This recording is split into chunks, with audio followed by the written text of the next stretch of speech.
Last week, we told you the U.S. House has approved an expansion at Fort Wayne's VA hospital. Well, this week, healthcare inspectors released a report that's already prompted some changes at the facility. News Channel 15's Adam Widener's been digging through that report, in which investigators checked out several complaints. What were the concerns, Adam?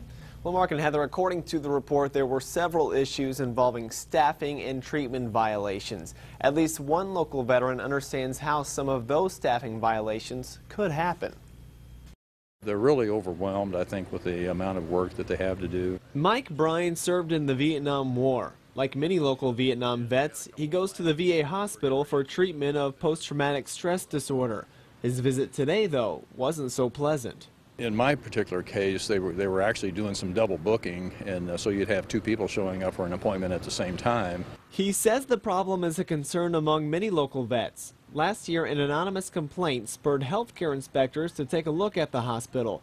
They found several problems: inadequate documentation for a patient's cardiac arrest, inadequate ICU monitoring, the hospital should not have received a patient transfer, improper staffing for a certain operation, and medical officers of the day violating VA policy. The thing that doesn't surprise me is the kind of staffing issues that continue to be an issue, I think, here. On the bright side, inspectors found some complaints were not valid. A physician was not responsible for patient deaths, medication was prescribed correctly, and workers at the VA did not remove a ventilator too early.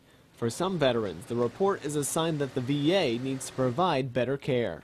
The guys that are returning from Afghanistan and Iraq, they need our help. And after they have served, we need to be with them. And the people in this hospital, I think, are genuinely concerned about it.